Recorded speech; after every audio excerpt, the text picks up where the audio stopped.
महाभारत में कर्ण ने श्री कृष्ण से पूछा, मेरी माँ ने मुझे जन्मते ही त्याग दिया, क्या ये मेरा अपराध था कि मेरा जन्म एक अवैध बच्चे के रूप में हुआ? द्रोणाचार्य ने मुझे शिक्षा देने से मना कर दिया क्योंकि वो मुझे क्षत्रिय नहीं मानते थे, क्या ये मेरा कसूर था?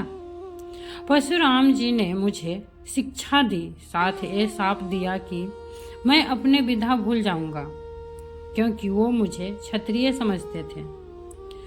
भूलवश एक गौ मेरे तीर के रास्ते में आकर मर गई और मुझे गौवध का शाप मिला। द्रौपदी के स्वयंवर में मुझे अपमानित किया गया क्योंकि मुझे किसी राजघराने का कुलीन व्यक्ति नहीं समझा गया।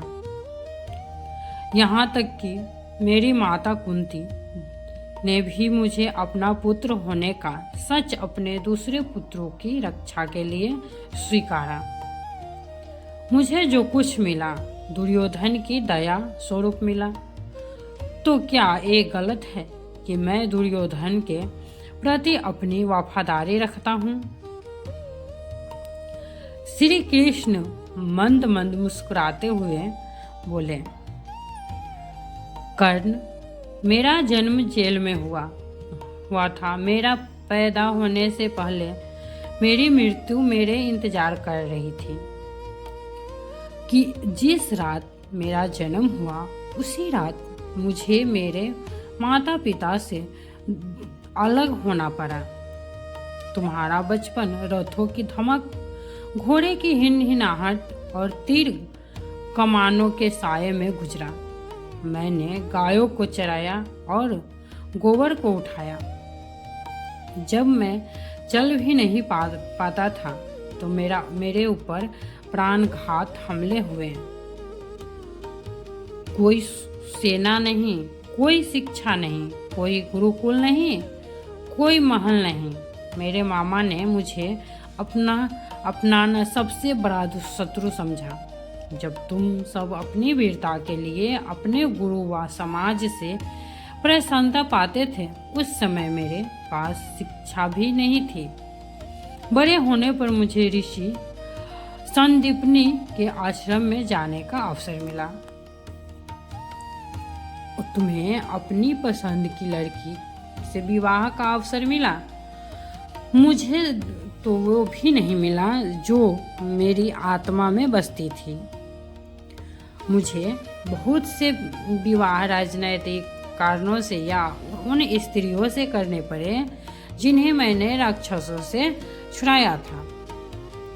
जरासंध के प्रकोप के कारण मुझे अपने परिवार को यमुना से ले जाकर सुदूर प्रांत में समुद्र के किनारे बसाना पड़ा। दुनिया में ने मुझे कायर कहा।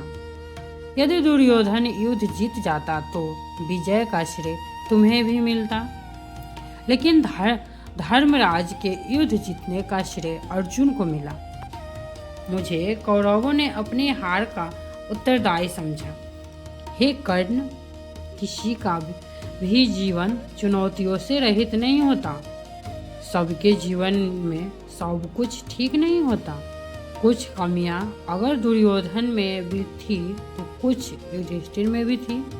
सत्य क्या है और उचित क्या है, ये हम अपनी आत्मा की आवाज से स्वयं निर्धारित करते हैं।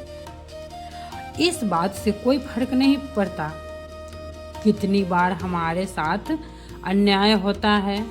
इस बात से कोई फर्क नहीं पड़ता कितनी बार हमारा अपमान होता है। इस बात से कोई फर्क नहीं पड़ता कितनी बार हमारे अधिकारों का हनन होता है। फर्क सिर्फ इस बात से पड़ता है कि हम उन सब का सामना किस प्रकार करते हैं। कहानी अच्छी लगी हो तो लाइक एंड सब्सक्राइब जरूर करें।